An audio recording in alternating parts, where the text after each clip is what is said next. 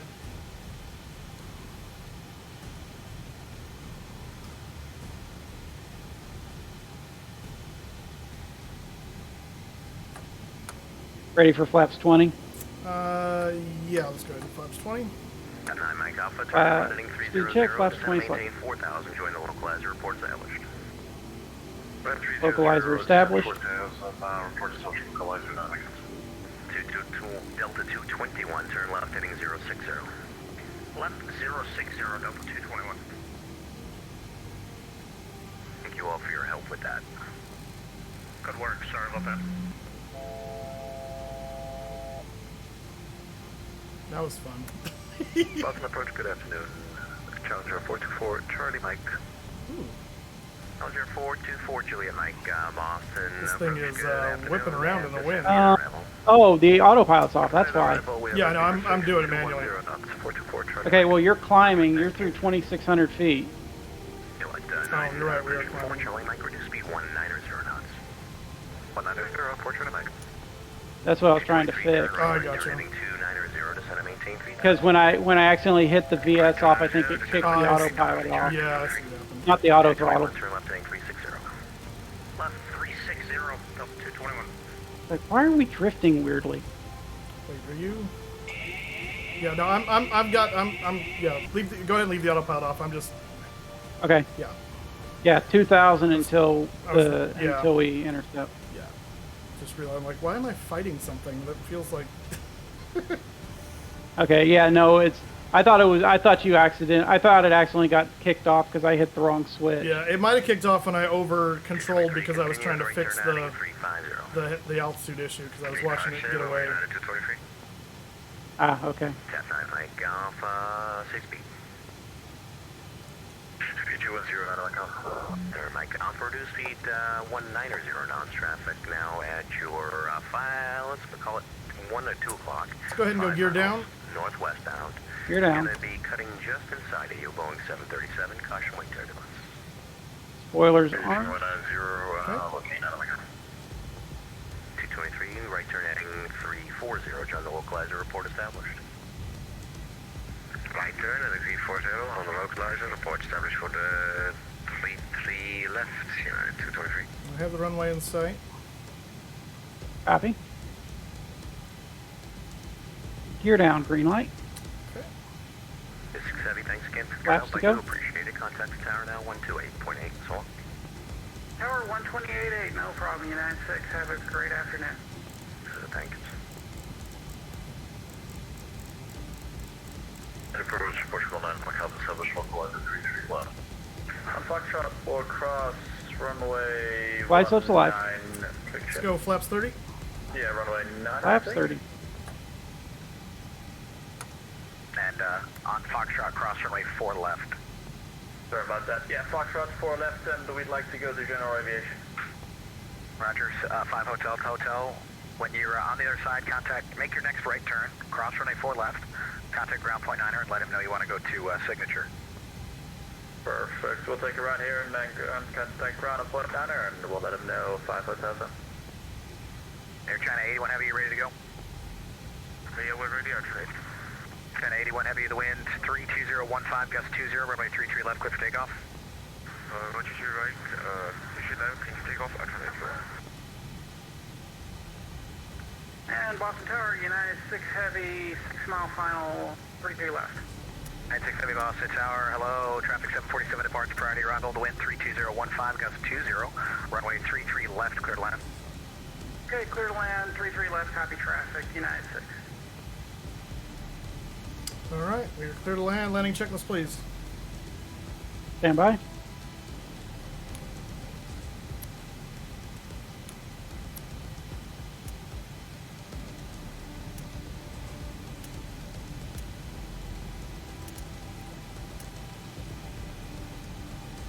All right, landing checklist. HSI mode is both on 1, and we are ILS. We are high.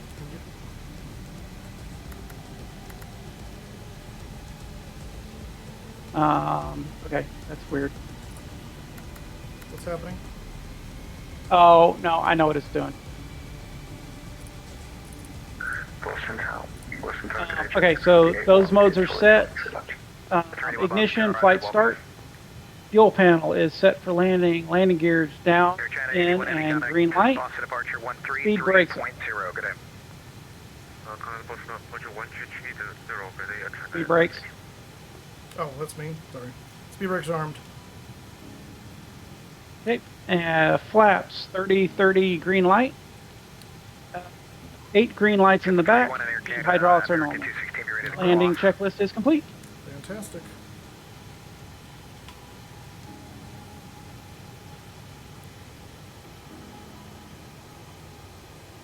Okay, on glide path, localizer, your VRF plus 20. Thank you.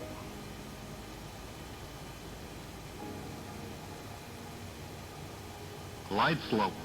Glide slope. So low. Glide slope. Glide slope. Glide slope. Glide slope. VRF plus 10, minimums. Landing. Copy.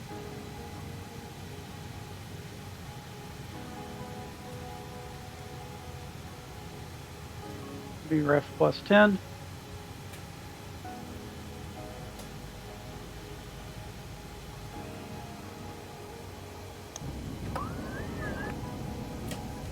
And touchdown, spoilers deployed.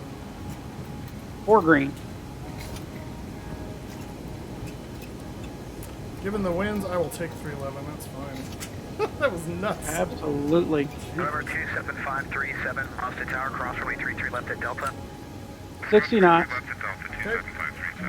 Jetblue 3 run, cross runway 33 left going at out. Delta.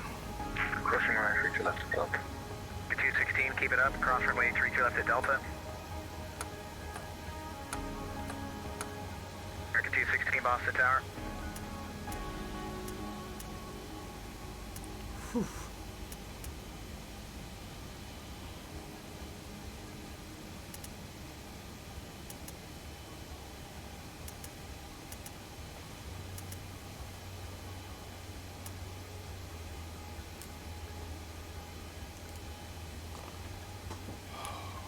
Made it.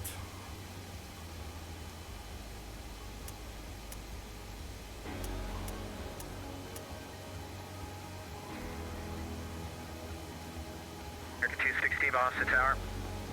Who's he trying to call? He does work United 6, right? Yeah, he's not calling us. Well, I know he's not, but...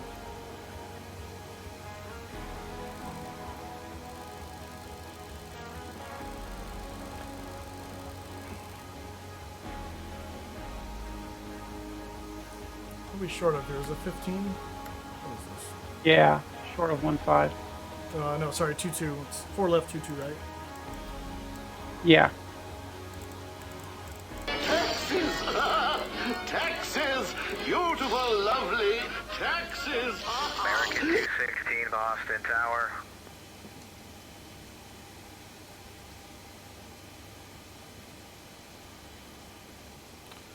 Thank you for the two. Thank you for the 200 bits. 7537 Boston Tower, runway 27, line up and away. You want to let him know we're just waiting to cross the runway? Tower, Portugal 9, Alpha Fleet established, LS 33 left. We're on Delta, by the way. Copy. 24s.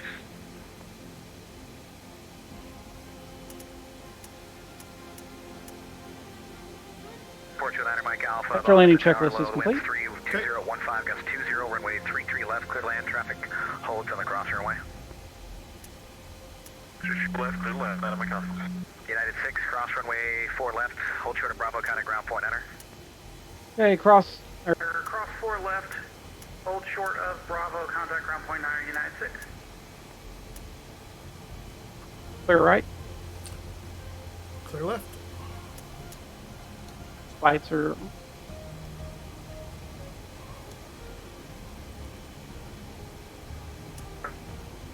Charlie, cross 4 left, hold short for it. Alpha Charlie, cross 4 left, hold short 4 right. You want to hold short of Bravo, right? Number 202, Yes. Charlie Victor, Boston, ground, you want me to Charlie Victor. No, actually, Delta 575, hold position. Hold position 575. Number 202, Charlie Victor, turn right on Alpha, taxi parking via Alpha. Right on Alpha, taxi to parking via Alpha to Charlie Victor. Ground United 6, holding short of Bravo, going to Echo 11 or 12. United 6, heavy Boston, ground taxi, Quebec Bravo to the parking, good day. Quebec Bravo to parking, good day. United 6. Okay, so that's going to be take a right and follow it all the way around. Okie dokie. Delta 575, continue taxi. TQ575.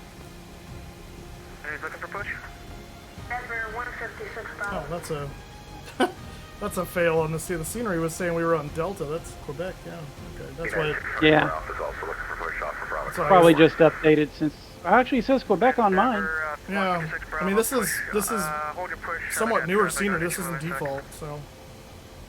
Yeah, I've got the. I'm on the default scenery. Watch Yeah, out, you got a I see Airbus I in see front the of us. TP, yeah. Number 202, Charlie Victor, hold short Charlie.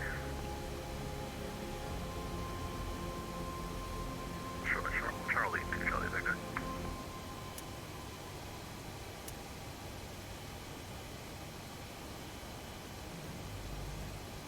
I think our wingspan's gonna take his nose out if we go. Yeah, we're gonna have to hold Alpha right. looking for push off Bravo 24. United 6, 24 Alpha Boston, ground push on Alpha's approved, call for taxi.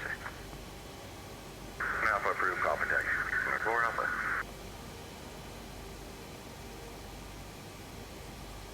Southwest 5958, monitor Boston Tower 128.8, good day. 128, that's thank you so much, Delta 5958, thank you. Ground at Portugal 9 Alpha, just get it on November. An aircraft calling Boston, ground second call sign. Portugal 9 Alpha. My pleasure. I'm here, sir. Alpha, taxi parking via straight ahead on November. Straight ahead on November. Do you want us to go somewhere? Gate your discretion. We'll go somewhere actually on. Thank you. United 6 Heavy behind the A320 area, continue taxi Bravo Lima to the gate. Okay. Okay, behind the A320, Bravo, Lima to the gate, United 6 Heavy. Ground up to 785 attack. Yeah, yeah. Delta Could 575, you be any slower? Kilo, Bravo, Charlie, cross 4 left, hold short for it. Forward, yaw mule. Been flying for bloody forever. I want to get to the gate. I know. This is where having a horn would be a good thing. Right? Do they need a tug? I feel like they do. All right. Now I can finally go again. We're looking for taxes. Jeez. Get some hair dryers on those engines. 785, runway 27, taxi, Kilo, Bravo, Charlie, cross 4 left, hold short Okay, right. so from here it's going to be, I believe, your second left. Kilo, Bravo, Charlie. No, sorry, third left. First one's Alpha 1, then Zulu, then Lima. Got it. I think there's a K in Mahmood Hefney, thank you for the follow. Get yourself a ticket to the giveaway! Exclamation point, ticket moose. Station 14. With Juliet ready for taxi. IFR departure. Over 8650 Boston ground. I'll get you moving just a second. I got traffic on Bravo and Alpha. I'll just stand by. Ground United 223 on the short 4 left Bravo. Looks like 10, 11, and 12 are all taken. You might want to make a quick turn and just pull in to one of these two on our left. Well, since he alerted me to Lima, I'll go in Lima and then we'll back up. Actually, this right here on the end of the thing right here looks like it's open. I don't see anybody sitting there. I see a Delta 777. Really? Yeah, on Echo 10. How do I not see anybody? Yeah, I'm seeing. You know what? This. Well, I don't know. Do you this have doesn't look like static somehow? Because No, I don't see anybody. I don't think so. Charlie Victor, continue taxi to parking. Hang on, let me look at something. Yeah, I don't see anybody in these gates. They're all abandoned. That's weird. You don't have any AI, Yeah, do you? No, not that I'm aware of. That's weird. Yeah, that is weird. Okay. Well, sweet. Well, yeah. So take 11 or 12. Yeah. 624 is ready for taxi. Alpha Bravo 24. I must have. I mean, because I'm seeing like United 6. yeah, I'm seeing cargo jet and FedEx where it's supposed to. So yeah, no, I've got static or AI or something going. Got it. Alright, we're gonna pull into Echo 11. Copy. Lights are on. Okay. I just confirm Alpha 2 Bravo Charlie, cross 4 left, hold short 4 right. Correct. What do we have, auto gate? I didn't think I added any Boston scenery, so. Give way to the CRJ from left to right on Alpha. After he passes, push an Alpha's approved call for taxi. My encoding is overloading apparently.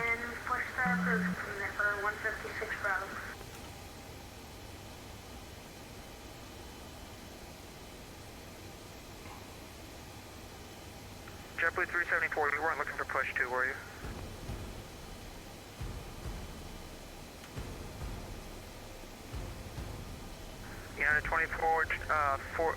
United 2141, continue Charlie, cross 4 right, and hold short, runway 33 left at Delta. Like it goes from stop here, too far. Like, where was stop? Right, and hold Yeah. Jerk. Hold short, Stop. runway 33 Alright, left parking at brakes are set. Delta. Alright, APU is on the bus. You're clear to shut down. Fantastic. 575, taxi Charlie, cross Ah, 4 right, that's not and hold short. That's not the fuel lever. Charlie, cross 4 right. Alright. Delta 575. I'm turning off the radio. Yes, please.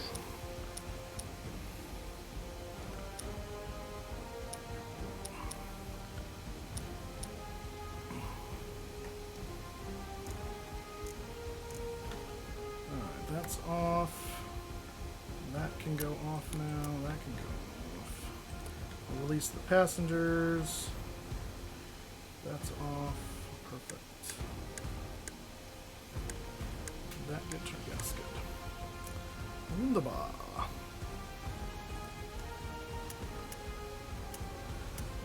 Alright. And as soon as you're done with your flow there, we'll do the parking checklist. Copy.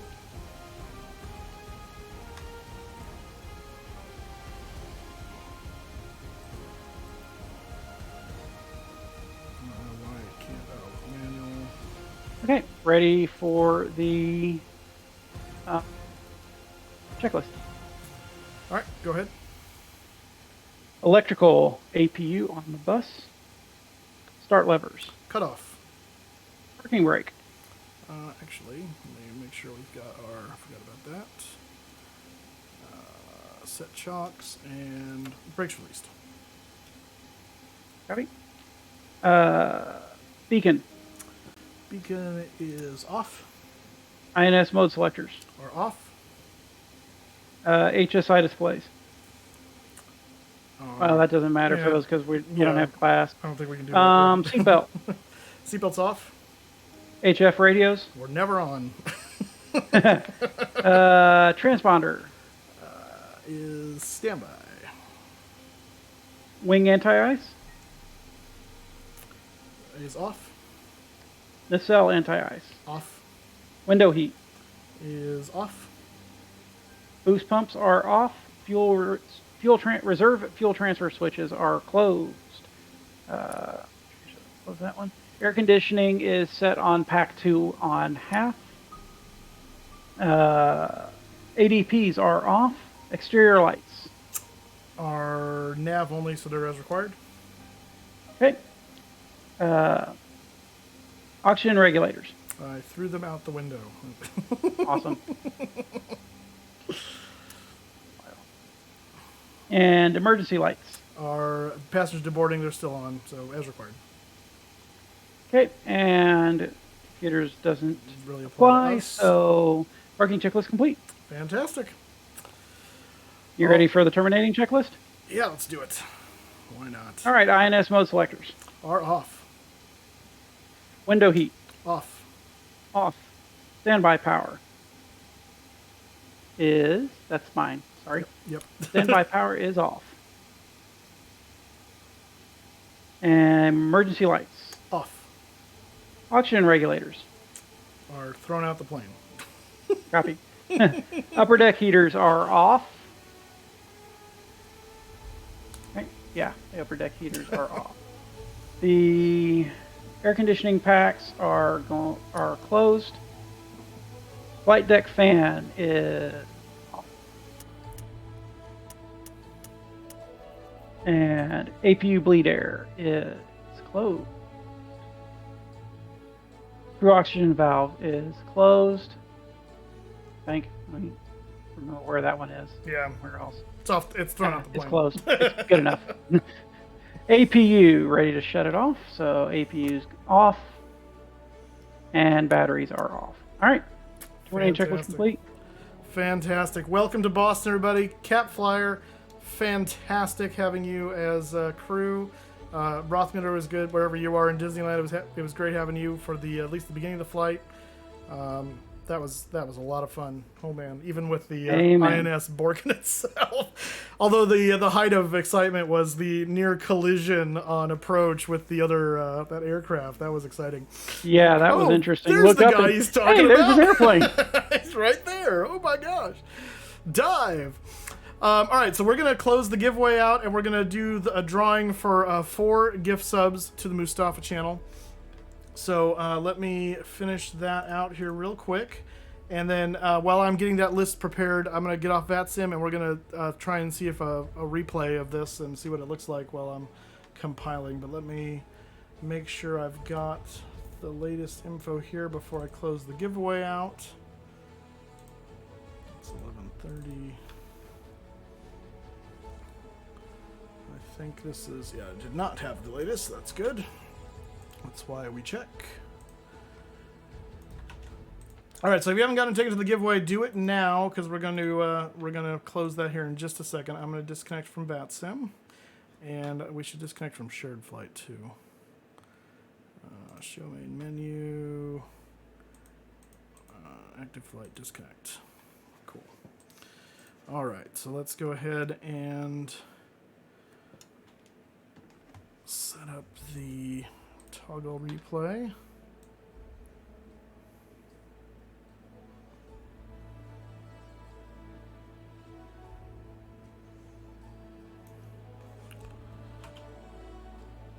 Oh, fantastic.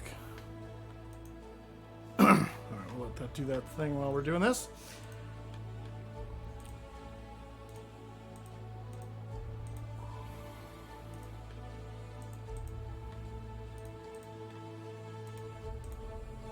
It's a good thing I disconnected from shared flight before you did that.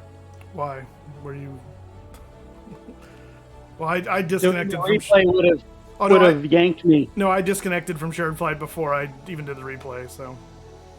Oh, okay. Yeah, I had to look there it away is. for a few minutes. So. Because look at the shark. And it was gusty too, man. Trying to find a speed to hold was nuts. You did a good job, though. I mean, you were relatively stable.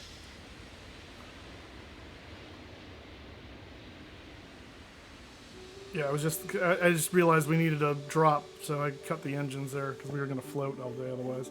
That wasn't bad though. I mean, it was a little hard on the gear, but Scooter, I'll take that all day. 330 is not hard on the gear, man. No, they're not very productive. You got it. Sheesh. And DeLorean coming in with 7 viewers. We just landed in Boston. Let's see, can I go? Actually, that might make for a really nice view. Let me see what that looks like. Hey Moose, Yes, where sir. would the AI traffic be in your settings? That is a good question. I don't know. I've never messed with AI traffic in X-Plane. Yeah, because I don't think I have any set up, so I don't know why I'm seeing all these airplanes. Oh, that's cool with the water right there. Yeah. Actually, it would have been nicer if I hadn't dipped the nose and kicked the engines out. That kind of just forced it into the ground a little bit more. Not that that was too bad, but still. Hey, mains hit before the nose, and that's all that matters. That's right. That's right. Look at that beauty. Look at that beauty.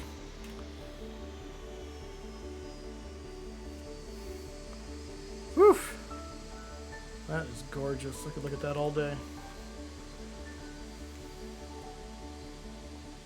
Did I just do that? I hate not deleting things and I don't realize. Let's see, can I get a... Oh, let's see. Get over on the end of the runway here. Oh yeah, that is the one, okay.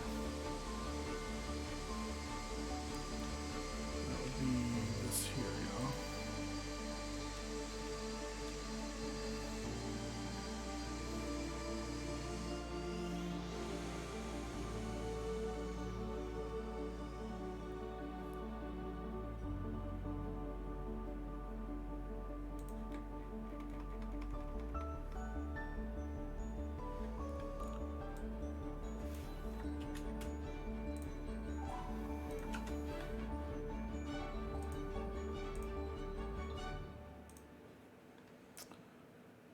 Let's have some for a lot of might be 2 versions of add-on airport, one with and without static aircraft.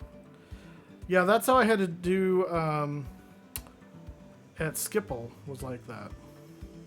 Yeah, but I don't think I have an add-on airport for Boston though. That's weird. Let me look. That's what was throwing me off, is because I was like, I don't think I have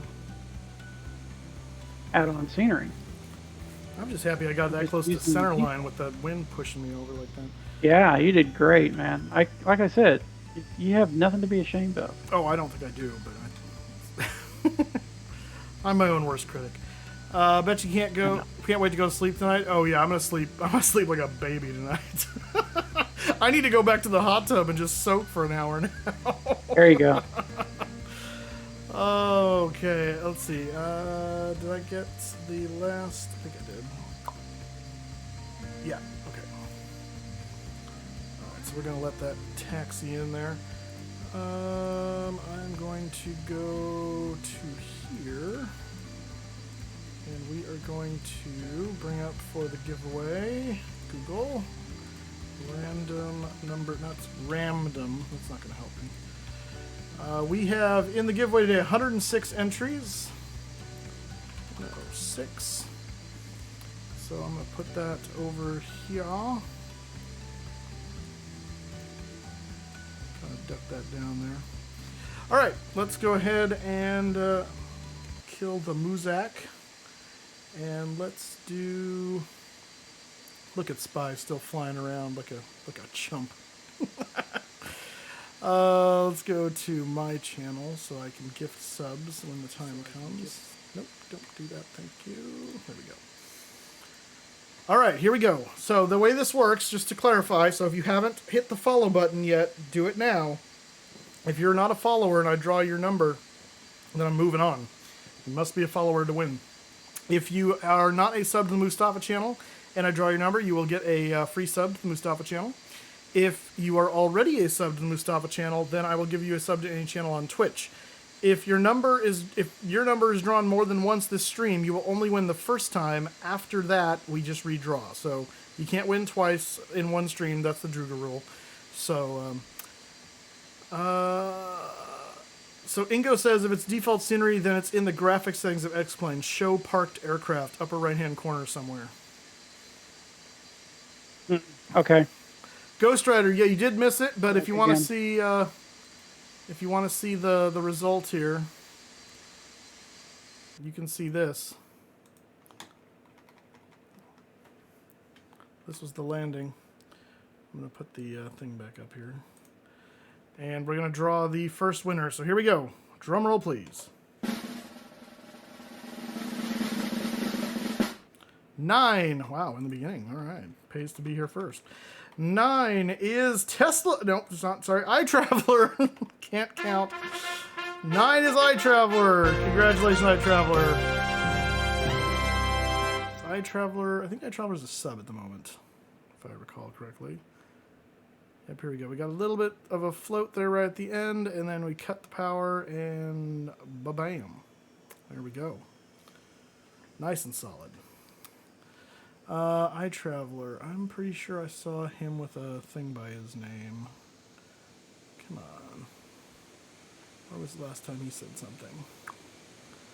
Was it really this far back? Maybe I'm thinking of Illinois State. No, I thought I was thinking of iTraveler. Getting a little up close and personal for that. Okay, I'm just going to have to check. You're not still here, are you, iTraveler? Yep, so that was our landing into Boston. Let me do this. I'll just try to gift it. I think he's a sub. Well, the cool thing is, because of time zones, we landed 4 hours after we took off. Nice. All right, yeah, iTraveler is a sub, so I will contact him if he doesn't reach out to me first, and let him know he is owed a sub to any channel on Twitch. All right, number 2, here we go. 11. Thank you, random number generator. 11 is Malix HD.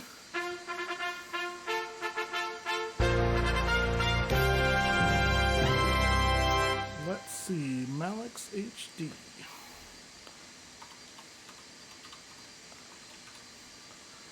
There he is. And he's not a sub, so he's a sub now. Congratulations, Malix.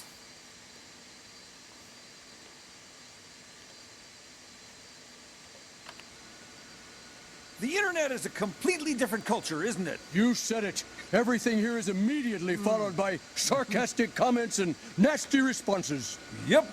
We're finally where we belong.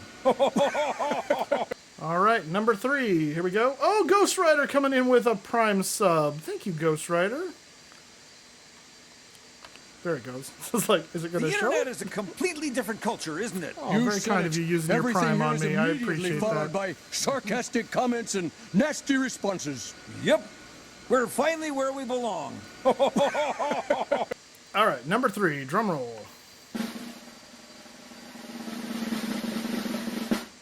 41. Okay, at least we're changing up a bit now. 41 is Illinois State Aviation, who is a sub because I saw him a number of times while I was scrolling through here. Right? Yes. Yes. Okay, good.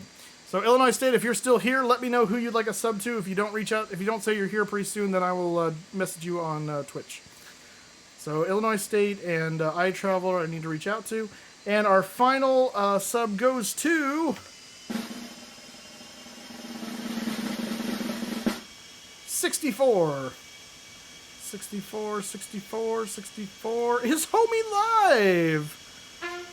Homie Live US. Is he a sub right now or is it lapsed? This might have lapsed. Let me check. Homie Live is a longtime member of this community. Homie Live US. There it is. And he is currently a sub. Okay, so Homie Live, if you're still around here, there you are, still a sub. Let me know who you'd like a sub to. And I need to reach out to iTraveler and Illinois State to get them their subs as well. Congratulations to the winners. Thanks, guys, for coming along for Cross the Pond Westbound.